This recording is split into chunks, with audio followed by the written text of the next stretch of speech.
Hey guys, it's Jake Mace, the vegan athlete. When I first moved from Canada to Arizona when I was 11, 12 years old, I was amazed at how hot the desert was. It was a different climate I was used to, and I met a lot of new friends.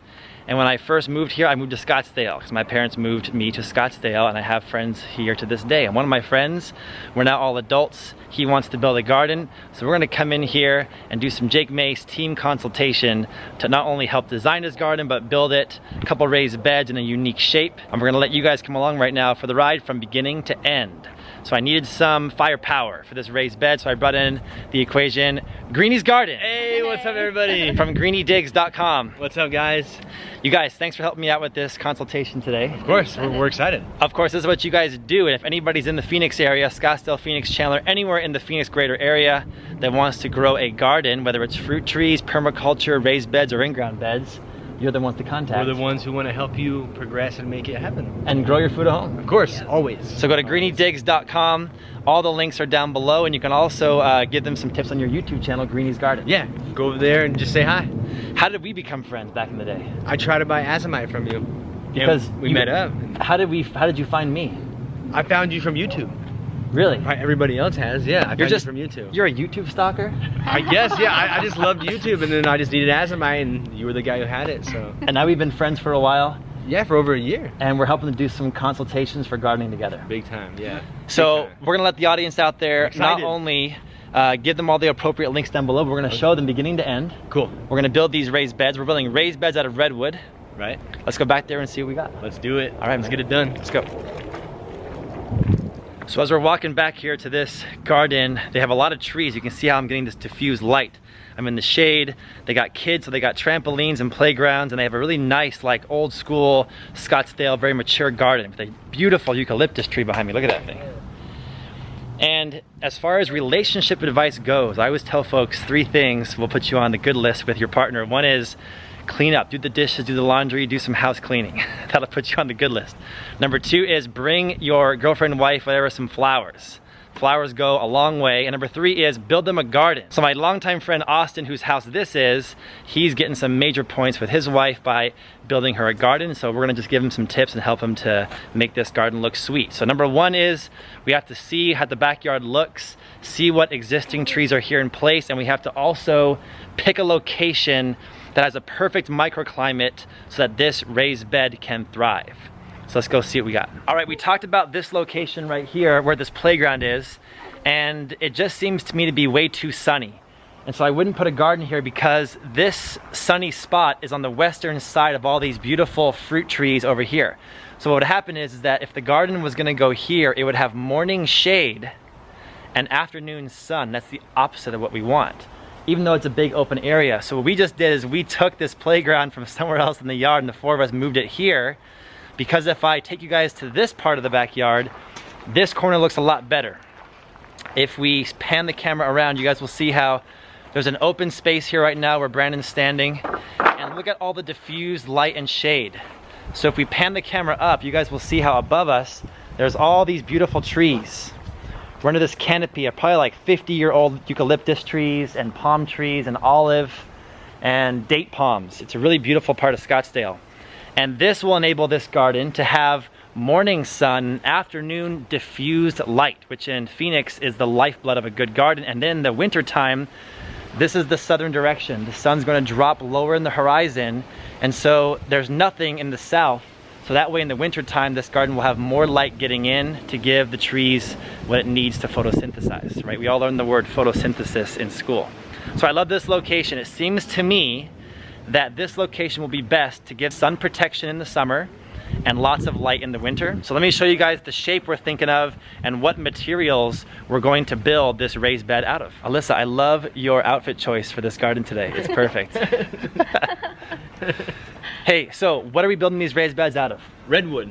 Why is redwood important, do you think? Because you guys, I know, built your garden out of redwood as well. I noticed that redwood lasts a lot longer. That's true. A few, like I think you have some as well. I do. All my raised beds are redwood. What, 4 or 5 years at least? And I never treated them. There's no treatment on them. It's just the pure raw redwood. Yep. And since in the Phoenix area we get a lot of sun, not a lot of moisture, the redwood tends to last pretty long period of time. And it looks nice too. It has a nice feel to it. So. Yep. And as the seasons go on, it will turn from red to gray. but you want to find the fence board with the most amount of red pigment in it, because that red pigment is what gives it its all-weather proofing. Nice. So we're gonna take the redwood fence posts. These are like $2 and something a piece. These are really good quality stuff. We're gonna have this be the raised bed frame, and then we're going to screw them together. We're gonna time lapse all this and make kind of like a U shape, because he was talking, if Brandon, if you wanna like walk the raised bed shape. So he was thinking, have the raised bed come here. We're gonna cut it this way. And we're gonna leave just a little bit of space for a wheelbarrow over here. And we're gonna come back this way. And that's important to do two things. One is to leave space for a wheelbarrow. Always. And number two is to never make the raised bed too wide to where you can't reach. Right. So never more than 4 feet wide. Right. Because that's usually 2 feet is how long a human's arm can reach in. Yeah, it's a big mess to have to reach over your garden, and yeah, and when you're 2 years into your garden, you're really doing some work in the garden, it really sucks to have to reach that far. Not gonna lie, it does. Okay, so let's time lapse this a little bit, and we'll build the raised bed fast motion with some groovy music for you guys, and then we'll talk about the most important part besides microclimate and location choice, which is going to be 4 components that are going to make this incredible soil that's going to enable this garden to be a perfect garden from the very first day. Awesome. Let's go, time lapse, 3, 2, 1.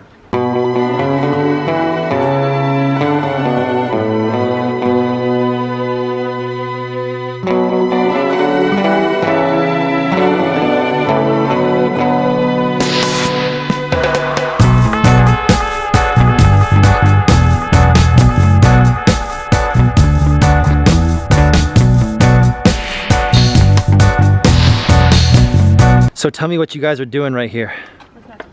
Alright, so what we're doing is we're connecting, well, we're starting the project right now. So we're connecting this piece here, and these are going to be the walls. So that's a redwood 2x4. Yep, the redwood right here, 2x4. You got the redwood fence post. And the fence post is here, and all we're doing is we're going to connect the fence post to this 2x4.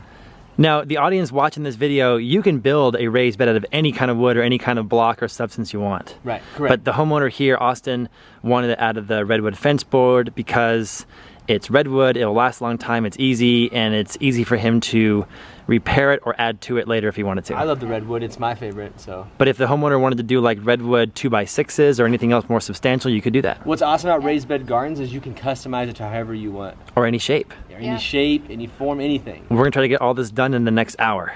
Okay. Let's go for it. Go. I'm gonna get the soil. Okay. Hey buddy, what do you think of the garden, Supai? It's here.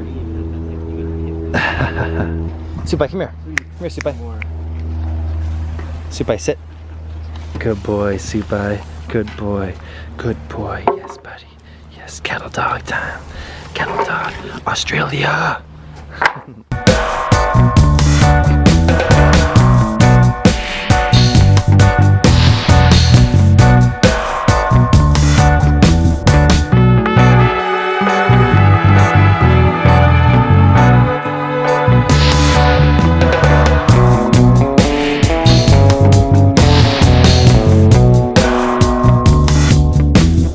What are you doing with the shape here? So we're doing a U shape.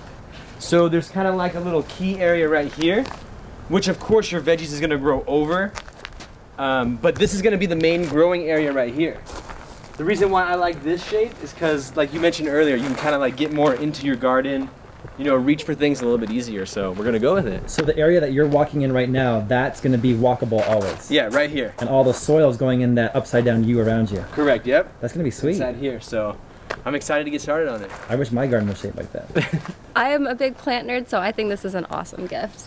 Being able to garden in your own backyard. So I think he's doing a great job. Hey, so you guys can see behind, Greeny's garden is putting the wood together in the nice upside down U shape that'll give this garden a really cool look and allow the gardener to walk into the garden and have access to the right, have access to the left, have access to the front, and kind of allow her to surround herself with plants. And I got all the soil coming in here. When doing a garden, there's 4 components that are gonna be really important to make incredible soil. And one is to get locally made active compost. We call it biodynamic compost, beyond organic. Usually that means to stop buying the dust that's sitting in packages on the big box store shelves and instead go find a local person in your city who's making compost locally so that you take the compost from their operation right to your garden, so it's teeming with microbes and it's active and alive.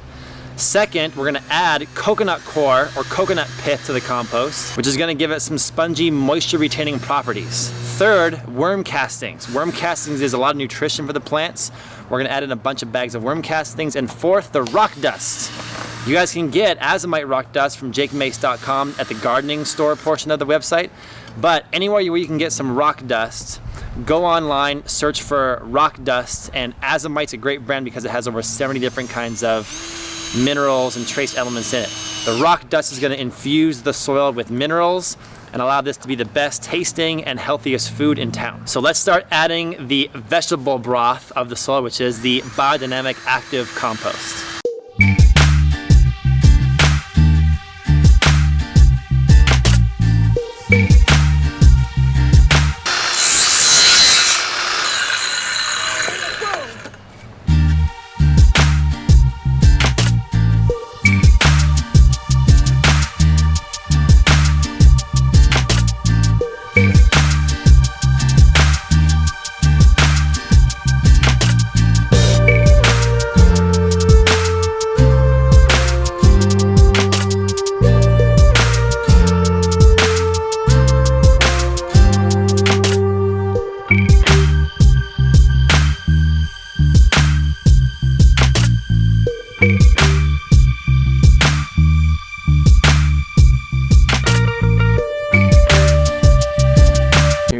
So you can come out here and you got room for all your veggies up here. I like it too because of this keyhole. It's like one of my favorite parts. You should do a little experiment. We should bring a wheelbarrow in there and see if it works. Yes. I think it's awesome. There's even room for another long, skinny bed in the middle. Ooh, my God, that'd be cool. That's true. Like an herb bed or something. Yeah, exactly. All right, so I'm your everyday gardener right now. I'm coming along. I got my wheelbarrow. Look how much space I have. So you can have the wheelbarrow in there and turn. garden at the same time. I can, grab my dirt, veggies, whatever. Now, do us a little bit of a human check. Can you reach the far end of the bed? Is it appropriate width? Yeah. It's perfect. I'll reach on this side. Yep. And the wheelbarrow, we made it so that it can actually go all the way around the outside too. Right, correct. And like what I learned about gardening is it's all about space. So it's nice to be able to have space to work. Okay, we got step one of this raised bed gardening project done.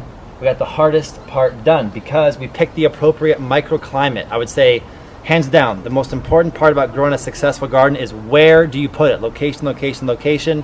And in my opinion, this is a perfect location that is got light, but also shade, protection, and insulation from their existing trees. I think they're gonna have a lot of success growing in this location. I agree, yeah. So location is great, shape is great. The width is appropriate for reaching in. We've got a good base of locally made organic compost in there.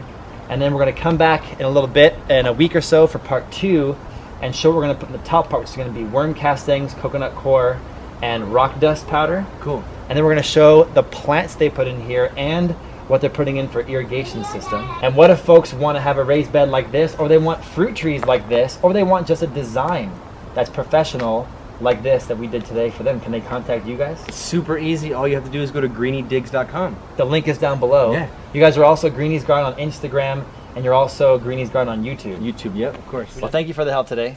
Did a great job. I can't wait to come back and show part 2 with the irrigation system and the plants in, and with the coconut coir, worm castings, and rock dust in.